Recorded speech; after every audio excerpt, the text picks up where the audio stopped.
राम मंदिर केस देश का दूसरा सबसे लंबा चलने वाला केस है। पिछले 500 सालों से ये केस चल रहा है, लेकिन बीजेपी गवर्नमेंट के आने के बाद सिर्फ 40 दिनों में केस सॉल्व हो गया है। अब क्वेश्चन ये आता है कि 40 दिनों में ही केस कैसे सॉल्व हो गया, और ऐसे कौन से एविडेंस थे जिसके प्रूफ पे सुप्रीम कोर्ट को भी ऑर्डर देना पड़ा कि हिस्टोरिकली वहां पर राम मंदिर पहले से था। बट सुप्रीम कोर्ट के निर्णय के बाद बहुत सारे ओपोजिशंस जो राम मंदिर का विरोध कर रहे थे, उनका कहना यह था कि गवर्नमेंट को इतना सारा पैसा खर्चा करके राम मंदिर बनाने से अच्छा है कोई और हॉस्पिटल या फिर स्कूल बनाया जाए जहां पर गरीबों का मदद किया जाए। बट क्या आप सभी को मालूम है कि गवर्नमेंट का 1 रुपया भी राम मंदिर में खर्च नहीं हुआ है। इस वीडियो के एंड तक मैं आप सभी को 500 साल से चलता हुआ ये राम मंदिर का केस पूरा एक्सप्लेन करने वाला हूं। मैं आप सभी को 1528 से लेके मुगल से लेके आज के प्रेजेंट 2019 तक का पूरा हिस्टोरिक जानकारी देने वाला हूं। तो वीडियो को एंड तक जरूर देखना ताकि आप सभी को मालूम पड़ सके कि 500 साल से ये केस जो चल रहा है इसके पीछे का हिस्टोरिक रीजन क्या था। चलिए मैं टाइम वेस्ट के वीडियो को शुरू करते हैं। हेलो नमस्कार दोस्तों, मैं सौरभ कुमार दुबे। तो अब शुरुआत करते हैं 1527 से लेकर के 1947 के बीच में राम मंदिर अयोध्या में क्या हुआ था। तो सबसे पहले चलते हैं हम अयोध्या के इतिहास में कि पहले 1527 में जब मुगल का जब राज था तो वहां पर क्या हुआ था। तो बात है 1528 की, जब यहाँ पर बाबर जो मुगल किंग थे बाबर, वो राज करते थे।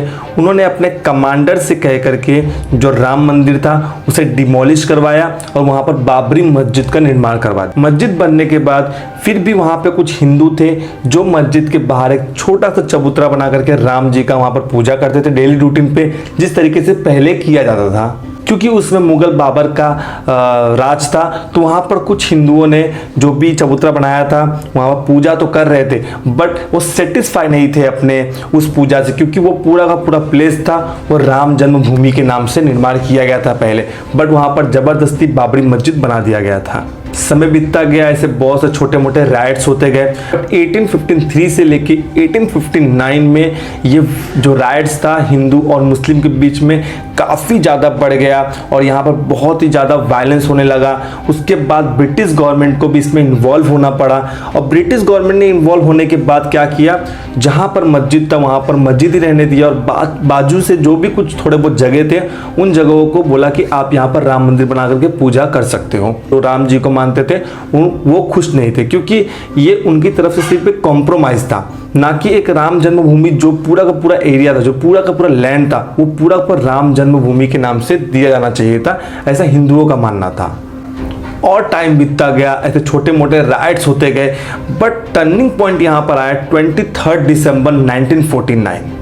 यहाँ पर कुछ लोगों ने क्या किया, लॉर्ड राम जो हमारे राम जी हैं उनके मूर्ति को जाकर के मस्जिद के बीचों बीच में स्थापित कर दिया और पूजा करना वहाँ पर शुरू कर दिया था। वहाँ से मुस्लिम, यहाँ से हिंदू के दंगे फसाद होने लगे। उसके बाद जो यूपी गवर्नमेंट थी उन्होंने पूरा का पूरा बैन कर दिया और जो एरिया था वो पूरा का पूरा फेंसिंग करवा दिया और वहाँ पर किसी को भी जाने से मना कर दिया गया और पूरा का पूरा एरिया अंडर गवर्नमेंट के आ गया। और जब यूपी गवर्नमेंट ने उस एरिया को बैन किया, सील किया, उसके बाद हिंदुओं की तरफ से और मुस्लिमों की तरफ से फैजाबाद जो कोर्ट है वहाँ की कोर्ट में अपील किया गया कि हमारे धार्मिक प्लेसेस को वर्शिप करने के लिए, पूजा करने के लिए उसे प्लीज़ ओपन किया जाए। फिर 1985 में यहाँ पर एंट्री होती है विश्व हिंदू परिषद की, जिसने फिर से एक बार फाइल केस किया कि हमें वहाँ पर राम मंदिर बना करके पूजा करने की अनुमति दी जाए। और गवर्नमेंट ने ऐसे ही किया, वहाँ पर हिंदुओं को पूजा करने के लिए अनुमति मिल गई, वहाँ पर पूजा वापस से करना शुरू हो गया था। फिर विश्व हिंदू परिषद के खिलाफ में बाबरी मस्जिद कमेटी करके ग्रुप बनाई गई मुस्लिमों की, और उन्होंने भी फिर मांग किया कि हमें भी वहाँ पर नमाज पढ़ने की अनुमति दी जाए जिस तरीके से हिंदुओं को आपने दिया है।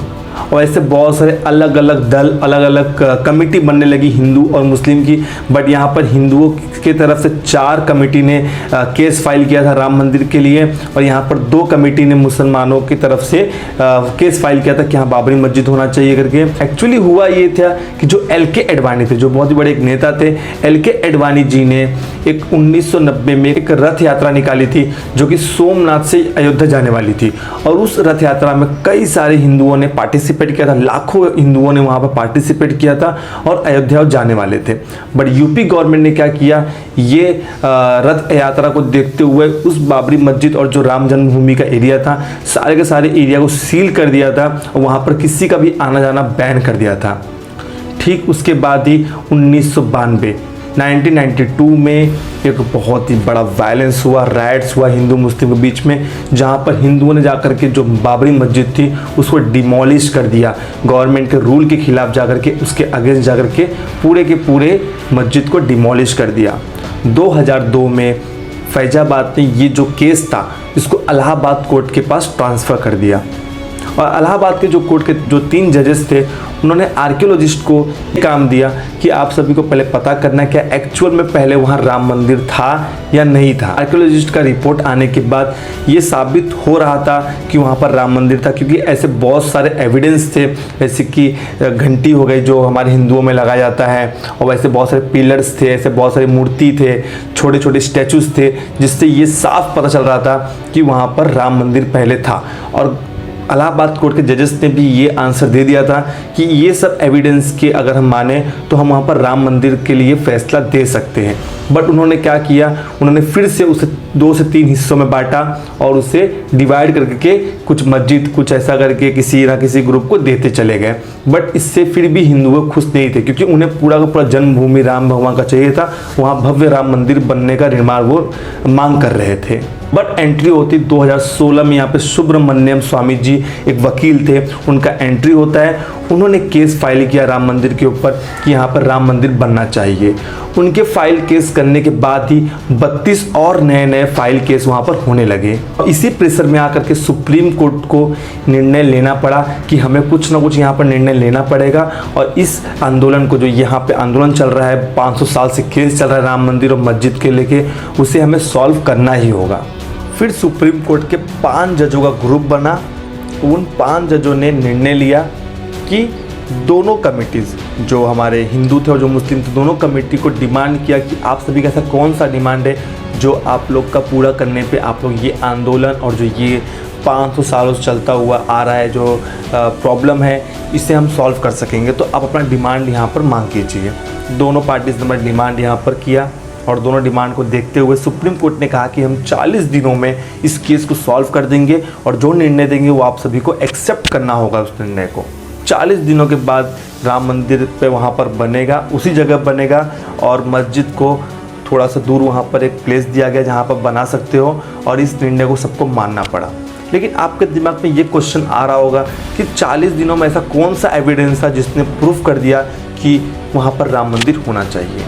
तो इसके पे सबसे बड़ा हाथ है ASI का, जिसने पूरा का पूरा एविडेंस निकाला था कि वहाँ पर एक्सकावेशन हुआ था, वहाँ पर बहुत से अलग अलग तरीके का सॉइल टेस्ट हुआ, देन वहाँ पर बहुत सारे स्टैचूस मिला, वहाँ पे बेल मिला, जैसा कि मैं आप सभी को बताया था। जो इलाहाबाद कोर्ट में जो आर्कियोलॉजिस्ट ने जो वहाँ पर एविडेंस दिया था वो सारे एविडेंस थे। यहाँ पर टोटल 533 एविडेंस राम मंदिर के सपोर्ट में खड़ा होते हुए दिख रहा था। तो किस तरीके से आप समझ सकते हो कि 533 एविडेंस को लेते हुए यहाँ पर सुप्रीम कोर्ट ने ऑर्डर दिया कि वहाँ पर राम मंदिर बनना चाहिए। और बहुत सारे जो मुस्लिम राइटर जो उन्होंने खुद अपने बुक में लिखा हुआ है किस तरीके से बाबर ने मंदिर को डिमोलिश करके वहाँ पर मस्जिद बनाया था। ऐसे बहुत सारे अलग अलग एविडेंस जो कि ब्रिटिश और मुगल से सब चीज़ को कनेक्ट करते हुए गवर्नमेंट ने यहाँ पर जो सुप्रीम कोर्ट थी वहाँ की ऑर्डर दिया कि यहाँ पर राम मंदिर ही होना चाहिए, क्योंकि बहुत सारे ऐसे एविडेंस थे जो 533 एविडेंस दोस्तों कम नहीं होता है। तो 533 एविडेंस के साथ में यहाँ पर राम मंदिर निर्माण करने का सुप्रीम कोर्ट ने ऑर्डर दिया था। तो यही कारण था कि 40 दिनों के अंदर ये केस सॉल्व हो गया। सुब्रमण्यम स्वामी जी जब वकील यहाँ पे जब उन्होंने केस को फाइल किया था, तो कई ओपोजिशन लीडर नेता का मानना ये है कि इतने सारे गवर्नमेंट पैसे क्यों खर्च कर रहा है एक राम मंदिर के पीछे। तो सबसे पहले उनको तो एक जवाब देना यहाँ पर चाहूँगा कि जो भी पैसा खर्च हो रहा है गवर्नमेंट का यहाँ पर 1 रुपया भी खर्च नहीं हो रहा है, क्योंकि राम मंदिर के लिए इतने सारे दान आ चुके हैं। आप सभी को बता दूँ मैं 3600 करोड़ से पैसे दान आए हैं, और जो दान आए थे उन्हें जो राम भगवान का जो ट्रस्ट है, जो राम जी के नाम से ट्रस्ट बनाया गया है, अयोध्या राम मंदिर के नाम से ट्रस्ट बनाया गया, उन्होंने बहुत ही स्मार्टली अपने पैसे को 3 अलग अलग बैंकों में यहाँ पर रिजर्व किया, वहाँ पर एफडी किया, और उस एफडी के पैसे जो वहाँ पर रेट ऑफ इंटरेस्ट आया, जो उनको इंटरेस्ट मिला है, उस इंटरेस्ट के पैसे से अभी तक के राम मंदिर का निर्माण हुआ है। और राम मंदिर बनने के बाद ऐसे बहुत सारे प्रोजेक्ट जो अयोध्या में आया है, और जिसकी वजह से बहुत सारे रोजगार मिल रहे हैं और बहुत सारे अच्छे काम भी फ्यूचर में होने वाले हैं। और अयोध्या के राम मंदिर बनने के बाद हमारे इंडिया की इकोनॉमी में बहुत सारा ग्रोथ आने वाला है, बहुत सारा टूरिस्ट अट्रैक्शन होने वाला है। तो ऐसा बिल्कुल नहीं है कि यहाँ पर फालतू मनी वेस्ट हो रहा है, तो आप सभी के सोचना बहुत ज़्यादा गलत है। तो आप सभी का क्या ओपिनियन है इस बारे में, तो प्लीज़ मुझे कमेंट में ज़रूर बताना। मैं तो यहाँ पर राम मंदिर के सपोर्ट में खड़ा हूँ, तो आप सभी को भी सपोर्ट करना है तो प्लीज़ कमेंट में #जय श्री राम जरूर लिखें। और वीडियो अगर पसंद आया हो, वीडियो थोड़ा भी इन्फॉर्मेटिव लगा हो, तो वीडियो को लाइक जरूर कर देना, चैनल पर नया हो चैनल को सब्सक्राइब कर देना, और इस वीडियो को शेयर करो जिन्हें इसकी हिस्ट्री के बारे में नहीं मालूम है, जो गलत ओपिनियन रखे अपने दिमाग पे, उन्हें प्लीज़ ये वीडियो को शेयर कर देना, ताकि उन्हें भी इस वीडियो के बारे में, इस राम मंदिर के बारे में मालूम पड़ सके कि क्या इसका हिस्टोरिक रीज़न है और क्यों राम मंदिर का यहाँ पर निर्णय दिया गया, और किस तरीके से यहाँ पर गवर्नमेंट को फ़ायदा होने वाला है इस राम मंदिर के बाद। वीडियो को बहुत ज़्यादा शेयर करना, ताकि बाकी लोगों को भी इसके बारे में मालूम पड़ सके। तब तक के लिए जय श्री राम, जय हिंद।